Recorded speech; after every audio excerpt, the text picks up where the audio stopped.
Hello दोस्तों, स्वागत है आपका हमारे यूट्यूब चैनल उत्तराखंड ज्ञान विद जीवन में। उत्तराखंड जिला सीरीज को आगे बढ़ाते हुए आज हम देखेंगे अपनी जिला सीरीज की चौथी क्लास, जिसमें हम कुमाऊं का चौथा जिला यानी बागेश्वर कंप्लीट करेंगे। इससे पहले हम 3 क्लास कंप्लीट करा चुके हैं, जिनके लिंक मैंने डिस्क्रिप्शन में दिए हुए हैं। इसके अलावा जितने भी महत्वपूर्ण सीरीज हैं आगामी परीक्षाओं के लिए, जो कि हमारी यूके ट्रिपल एस सी की जैसे पुलिस, पटवारी, फॉरेस्ट गार्ड आदि की परीक्षाएं हैं, यूकेपीएससी की कोई परीक्षा होती हैं, उनसे रिलेटेड सारे महत्वपूर्ण लिंक मैंने डिस्क्रिप्शन में दिए हैं, उनको ज्वाइन जरूर करें। और इन सीरीज की अगर आपको पीडीएफ चाहिए तो इस नंबर पे आप संपर्क कर सकते हैं। यहाँ पे मैंने नंबर लिखा हुआ है। आगे बढ़ते हैं। आगामी जो उत्तराखंड पुलिस, पटवारी आदि परीक्षाएं हैं उनके लिए कुछ इंपॉर्टेंट नोट्स हैं, उनके पीडीएफ हमने बनाए हैं। इनकी क्लास ऑलरेडी पहले से यूट्यूब में पड़ी हुई है। अजय रावत जी के नोट्स जो कि मैं 25 वीडियो में कंप्लीट करा चुका हूँ, इसकी पीडीएफ। अजय रावत के प्रैक्टिस सेट जो कि मैं 9 लेक्चरों में कंप्लीट करा चुका हूँ, जिसमें 250 सवाल हैं, इसकी पीडीएफ। उत्तराखंड जिला सीरीज 13 जिलों के पीडीएफ और उत्तराखंड जिले की 13 जिलों की प्रैक्टिस सेट।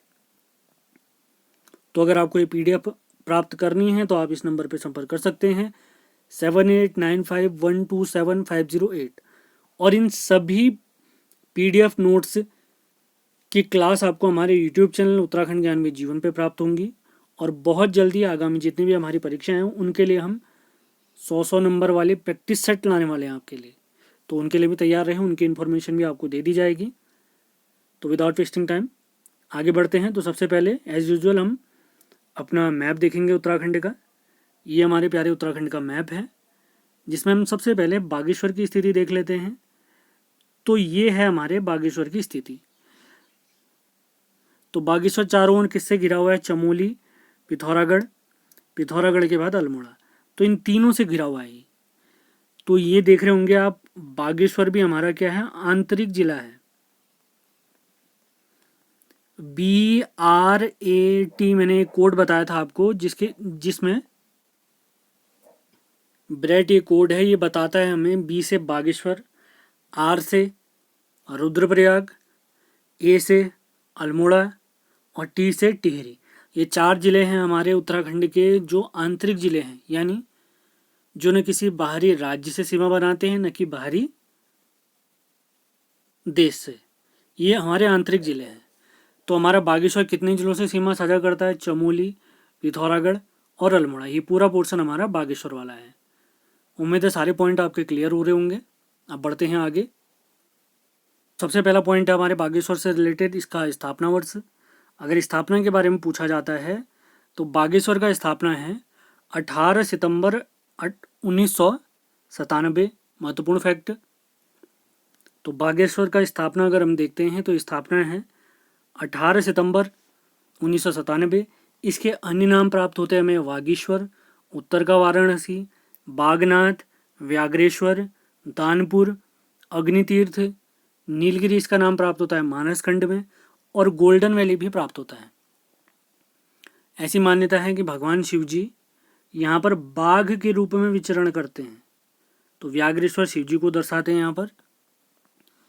और अगली चीज हमने ध्यान रखना है, दानपुर घाटी पूछे, गोल्डन वैली पूछे, नीलगिरी घाटी पूछे, ये सारी घाटियां कहाँ पर स्थित हैं? हमारे प्यारे बागेश्वर में स्थित है। अगला पॉइंट देखते हैं।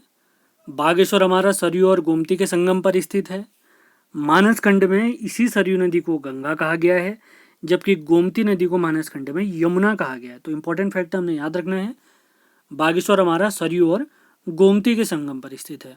अगला महत्वपूर्ण फैक्ट देखते हैं। 1968 में अल्मोड़ा से अलग होकर बागेश्वर एक नगर पालिका बनी थी। महत्वपूर्ण फैक्ट हो सकता है। अगला फैक्ट देखते हैं। विधानसभा की सीटें हमारे बागेश्वर में 2 सीटें हैं, कपकोट और बागेश्वर। इसमें से बागेश्वर वाली सीट SC माने अनुसूचित जाति के लिए आरक्षित है। अनुसूचित जाति के लिए आरक्षित है। उत्तराखंड में विधानसभा की कितनी सीटें हैं? 70 सीटें हैं, जिनमें से 15 सीटें आरक्षित हैं। इन 15 में से 13 सीटें SC के लिए, जबकि 2 सीटें ST के लिए आरक्षित हैं। विधानसभा की बात हो रही है। तो उन्हीं 13 सीटों में से 1 सीट हमारी बागेश्वर वाली सीट आरक्षित है। तो इंपॉर्टेंट फैक्ट है, नोट्स बनाते हुए चलें। अब देखते हैं बागेश्वर की कुछ भौगोलिक स्थिति के बारे में। तो सबसे पहला पॉइंट है, ये एक आंतरिक जिला है। मैंने आपको बता दिया है, हमारे उत्तराखंड में 4 जिले ऐसे हैं जो आंतरिक जिले हैं, यानी न बाहरी राज्य से सीमा बनाते हैं न बाहरी देश से। इनका कोड क्या है, BRAT। तो इन 4 जिलों में एक हमारा बागेश्वर भी है। अगला पॉइंट है, बागेश्वर किन पर्वतों से घिरा हुआ है? नीलेश्वर और भीलेश्वर पर्वतों से घिरा हुआ है। यहाँ के कुछ प्रमुख ग्लेशियर है जिनका ट्रिक मैं ऑलरेडी बता चुका हूँ, लिंक डिस्क्रिप्शन में दिया हुआ है। तो यहाँ के जो ग्लेशियर हैं, कफनी, मैक्तोली, पिंडारी, सुखराम, सुंदरढूंगा। तो कोड आपको याद होना चाहिए, कोड मैंने आपको बताया था। बागेश्वर के जो हमारे ग्लेशियर हैं, इनका कोड है बाग के कफन में पिस्सू। तो ज़्यादा डिटेल के लिए आप वीडियो देख सकते हैं। अगला पॉइंट देखते हैं, यहाँ के जो बुग्याल हैं, कफनी और मनोहारी है। इसी के साथ कुछ स्थितियां मैंने आपको बता रखी हैं। अगर पूछता है बागेश्वर के उत्तर में कौन सा कुंड है, तो सूरज कुंड है। बागेश्वर के दक्षिण में अग्निकुंड है। बागेश्वर के पूरब में भीलेश्वर पर्वत है, जबकि पश्चिम में नीलेश्वर। तो चारों फैक्ट नोट करते हुए चलें। बागेश्वर के उत्तर में सूरज कुंड, दक्षिण में अग्निकुंड, पूरब में भीलेश्वर पर्वत और पश्चिम में नीलेश्वर पर्वत। अब जानकारी देखते हैं बागेश्वर की नदियों के बारे में। सारे फैक्ट बहुत बढ़िया तरीके से आपके लिए अरेंज किए गए हैं, तो सेशन को बहुत ध्यानपूर्वक आपने फॉलो करना है। सेशन पसंद आता है तो उसको लाइक और शेयर ज़रूर करें। पुरानी वीडियो ज़रूर देखें। अजय रावत जी की सीरीज हमने पहले ही कंप्लीट करा दी है, जो हमारे उत्तराखंड के इतिहास की है। उसका लिंक हमने डिस्क्रिप्शन में दिया हुआ है, तो सारी सीरीज फॉलो करिए। जुलाई में हमारा एक पेपर होने वाला है फॉरेस्ट गार्ड का, उसके लिए हमारी अच्छी तैयारी हो जाएगी। वर्तमान समय में क्या है, उत्तराखंड की जितनी परीक्षाएं हैं सभी का सिलेबस कॉमन हो चुका है। 100 नंबर का पेपर आता है, जिसमें 40 नंबर की उत्तराखंड, 20 नंबर का हिंदी, 10 से 15 नंबर का कंप्यूटर और रीजनिंग आता है, बाकी GS के सवाल आते हैं। तो इन चीज़ों को फॉलो करते चलिए, बहुत बढ़िया आपकी तैयारी हो जाएगी। 40 का उत्तराखंड, 20 की हिंदी। तो बागेश्वर की नदियों में सबसे पहले नदी देखिए, सरयू नदी। इसका उद्गम होता है सरमूल ताल झुंडी से। सरयू नदी के बारे में मैंने काली नदी के तंत्र में बता दिया था आपको, आपने इसको काली नदी का तंत्र देखिए, लिंक मैंने डिस्क्रिप्शन में दिया हुआ है, तो ये पोर्शन भी आपका कवर हो जाएगा। इसकी लंबाई अगर पूछता है तो लंबाई है 146 किलोमीटर। यह काली की सहायक नदी है, और काली नदी को सर्वाधिक पानी देने वाली नदी भी हमारी सरयू नदी है। इसकी सर्वप्रथम सहायक नदियों में पुंगर नदी और लाहुर नदियां हैं। सरयू की प्रमुख सहायक नदी है गोमती नदी। गोमती नदी का उद्गम होता है डेबरा पर्वत श्रेणी बागेश्वर से। इंपॉर्टेंट फैक्ट है, गोमती नदी के तट पर ही बैजनाथ तीर्थ है। महत्वपूर्ण फैक्ट बागेश्वर का, बागेश्वर में गोमती, सरयू और गुप्त सरस्वती नदियों का संगम होता है। कितना इंपॉर्टेंट फैक्ट है, तो बागेश्वर में सरयू, गोमती और गुप्त सरस्वती नदियों का संगम होता है। अगला फैक्ट देखते हैं, काकरी घाट। तो काकरी घाट में सरयू और पनार नदी का संगम होता है। रामेश्वर तीर्थ घाट के पास में सरयू और पूर्वी रामगंगा नदियों का संगम होता है। जबकि पंचेश्वर में हमारी सरयू नदी किस में मिल जाती है, काली नदी में मिल जाती है। तो जो बागेश्वर की हमारी प्रमुख नदी सरयू नदी है, ये किसकी सहायक नदी है, ये काली नदी की सहायक नदी है। और काली नदी हम जानते हैं हमारे उत्तराखंड की सबसे लंबी नदी है, जिसका प्रवाह पथ इतने किलोमीटर का है। बात ज़्यादा डिटेल मैंने वीडियो में बताया हुआ है काली नदी तंत्र में, उसको आप फॉलो कर सकते हैं। आगे बढ़ते हैं, अब देखते हैं कोसी नदी की जानकारी। तो कोसी नदी का उद्गम होता है धार पानी धार कौसानी के पास से। इसकी लंबाई है 168 किलोमीटर। लंबाई के हिसाब से अगर देखा जाए तो यह उत्तराखंड की चौथी सबसे लंबी नदी है। तो उत्तराखंड की नदियों को लंबाई के आधार पर मैंने आपको पहले ही याद कराया था। ट्रिक में रिवाइज करा देता हूँ, काली भागी अलख के संग कोसी राम संग भागी। तो सबसे लंबी नदी काली, दूसरी भागीरथी, तीसरी अलकनंदा और चौथी सबसे लंबी नदी हमारे उत्तराखंड की कोसी। कितने किलोमीटर है, 168 किलोमीटर। बागेश्वर, अल्मोड़ा, नैनीताल तथा उधमसिंह नगर में बहते हुए यह नदी सुल्तानपुर उधमसिंह नगर से राज्य से बाहर हो जाती है। तो अगर पूछा जाए कोसी नदी हमारे प्यारे उत्तराखंड के कितने जिलों से बहती है, बागेश्वर, अल्मोड़ा, नैनीताल उधम सिंह नगर। टोटल 4 जिलों से होकर ये नदी बहती है। यूपी के चमरौल में यह नदी पश्चिमी रामगंगा में मिल जाती है। कोसी नदी के अन्य नाम है कौशिकी या अल्मोड़ा का शोक भी इसको कहा जाता है। कोसी नदी घाटी क्षेत्र को धान का कटोरा भी कहा जाता है। धान की खेती के लिए काफी प्रसिद्ध है। इसकी सहायक नदियां हैं सुमालीगाड़, उलावगाड़ और देवगाड़। सुमालीगाड़, उलावगाड़ और देवगाड़। अन्य फैक्ट मैंने आपको बता दिया है। यह उत्तराखंड की चौथी सबसे लंबी नदी है। अब देखते हैं बागेश्वर के कुछ तालों के बारे में जानकारी। सुकुंडा ताल बागेश्वर में, हथछीना ताल बागेश्वर में, देवी कुंडे सुंदर ढूंगा के पास में स्थित है देवी कुंडे। अब देखते हैं बागेश्वर के कुछ प्रमुख स्थलों के बारे में। सबसे पहला स्थल है कौसानी। कौशिक मुनि की तप स्थली होने के कारण इस स्थल का नाम क्या पड़ा है? कौसानी पड़ा है। यह स्थल हमारा गोमती और गरुड़ गंगा नदियों के संगम पर स्थित है। महत्वपूर्ण सवाल, अगर पूछा जाए किन पहाड़ियों पर स्थित है, नदी तो हमने देख ली कौसानी के पास में गोमती और गरुड़ गंगा नदी मिलती हैं। जबकि पहाड़ियां अगर पूछा जाता है तो कौसानी क्षेत्र हमारा पिंगनाथ पहाड़ियों पर बसा हुआ है। इसके अन्य नाम क्या क्या प्राप्त होते हैं? बलना, कुमाऊं का गहना, उत्तराखंड का दार्जिलिंग। और गांधी जी ने इसको भारत का स्विट्जरलैंड कहा है। अभी आगे हम पढ़ने वाले हैं। कौसानी का संस्थापक अगर पूछा जाता है, इसको बसाने का श्रेय अगर पूछा जाए तो कुमाऊं कमिश्नर रेमजे को जाता है। अब कौसानी से रिलेटेड महात्मा गांधी से संबंधित महत्वपूर्ण फैक्ट आ रहे हैं, तो इनको बहुत ध्यानपूर्वक आपने सुनना है। नोट्स आप बना सकते हैं। पीडीएफ के लिए आपने संपर्क करना है हमारे नंबर 7895127508। अब देखते हैं गांधी जी के बारे में। 1929 में गांधी जी ने यहाँ की यात्रा की थी। किताबों में यहाँ बताते हैं कि इन्होंने 12 या 14 दिनों का प्रवास किया था। तो 12 या 14 दिन आपने ध्यान रखने हैं। गांधी जी इतने दिन यहाँ रुके थे। गांधी जी ने अपनी पुस्तक यंग इंडिया में कौसानी को भारत का स्विट्जरलैंड कहा। महत्वपूर्ण फैक्ट, एक और नाम आ गया। गांधी जी ने कौसानी में गीता की भूमिका पर अनाशक्ति योग नामक एक पुस्तक लिखी है। महत्वपूर्ण फैक्ट, कौसानी में ही स्थित अनाशक्ति आश्रम को गांधी आश्रम कहते हैं, गांधी जी के ठहरने की वजह से। कौसानी में गांधी जी की एक शिष्या है सरला बहन। इन्होंने कौसानी में, गांधी जी की शिष्या सरला बहन ने कौसानी में लक्ष्मी आश्रम बसाया। महत्वपूर्ण फैक्ट, कौसानी चाय के लिए भी प्रसिद्ध है। यहाँ की जो प्रसिद्ध चाय है उसका नाम है गिरियास टी। गिरियास टी। कुछ अन्य फैक्ट की तरफ बढ़ते हैं। सुमित्रानंदन पंत जी की जन्मस्थली भी कौसानी है। इनके जन्मस्थल, जहाँ इनका जन्मस्थल हुआ था, पंत वीथिका इसको कहते हैं। इसको वर्तमान में संग्रहालय का रूप दे दिया गया है। कौसानी के पास में ही पिनाकेश्वर मंदिर, भकोट नामक स्थल भी है। कौसानी के पास में ही एक घाटी स्थित हमारी कत्यूर घाटी। तो कत्यूर घाटी, जैसे गोल्डन वैली हमने देखी थी, और कत्यूर घाटी भी हमारे बागेश्वर में स्थित है। सारे फैक्ट मोस्ट इंपॉर्टेंट हैं। ध्यानपूर्वक आपने वीडियो पे नोट्स बनाते हुए चलने हैं। अब देखते हैं बागेश्वर के कुछ प्रमुख मंदिरों की जानकारी। सबसे पहला मंदिर आता है कोट भ्रामरी मंदिर। यह मंदिर कत्यूरियों की आराध्य देवी मानी जाता है। अगला मंदिर है चंडिका मंदिर। यह भीलेश्वर पर्वत पर स्थित है। अभी हमने देखा था भीलेश्वर और नीलेश्वर पर्वत हमारे बागेश्वर में स्थित है। बैजनाथ या वैद्यनाथ मंदिर, इसका निर्माण भूदेव ने करवाया था।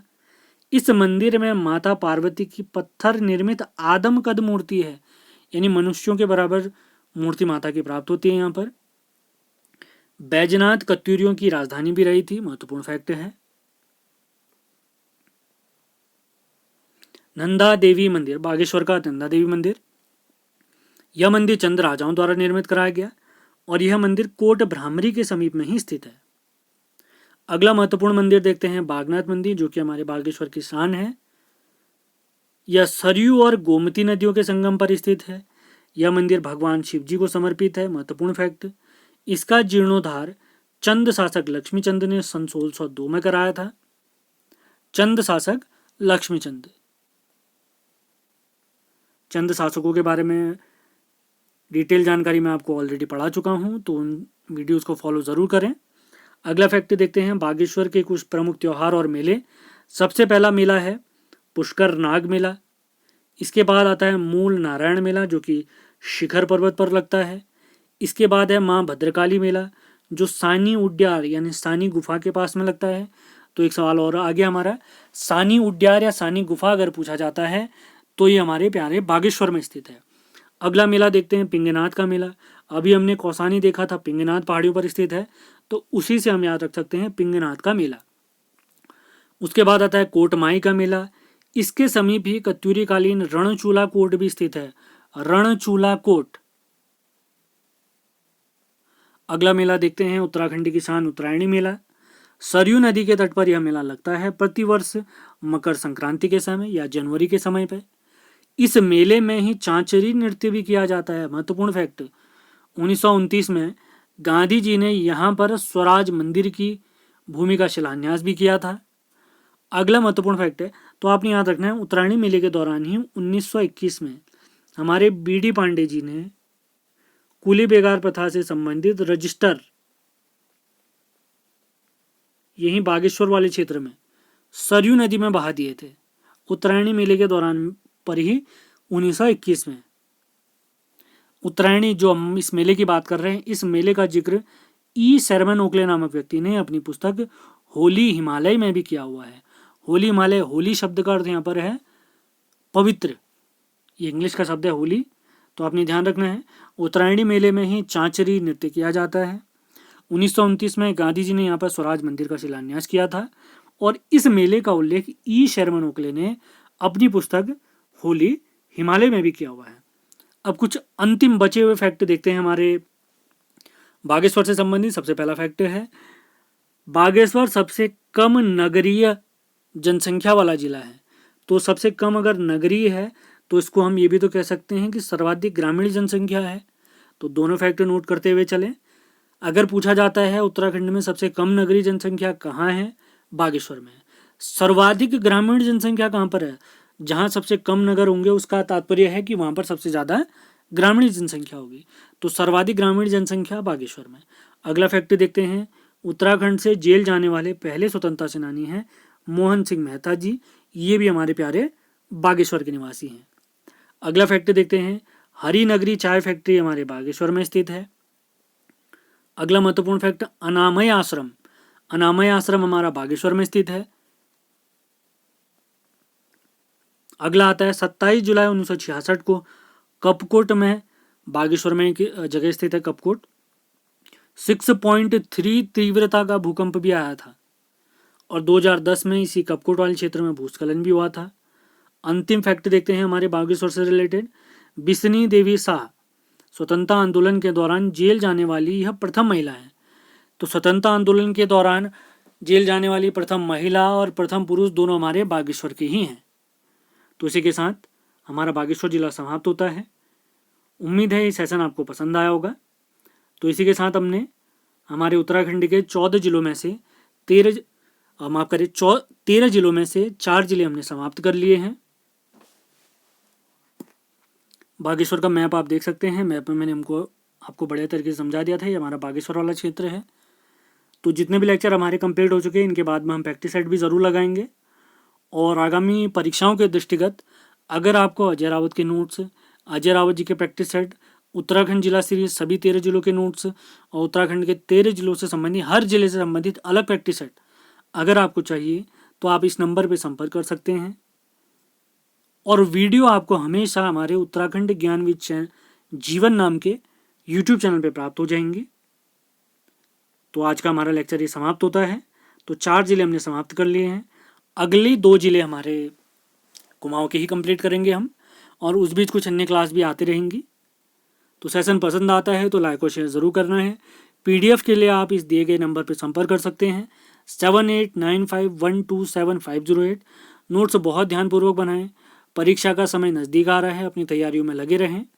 और बहुत जल्दी आप लोग के लिए 100 नंबर की हमारे UKSSC की पैटर्न पर आधारित प्रैक्टिस सेट भी अवेलेबल कराए जाएंगे। तो अभी मेन फोकस हमारा 15 से 20 प्रैक्टिस सेट पर है, जो कि हमारे फॉरेस्ट गार्ड की परीक्षा को टारगेट करेंगे। फिर अन्य परीक्षाओं के लिए इन प्रैक्टिस सेट की संख्या को धीरे धीरे बढ़ाया जाएगा। तो मिलते हैं अगले लेक्चर में। धन्यवाद।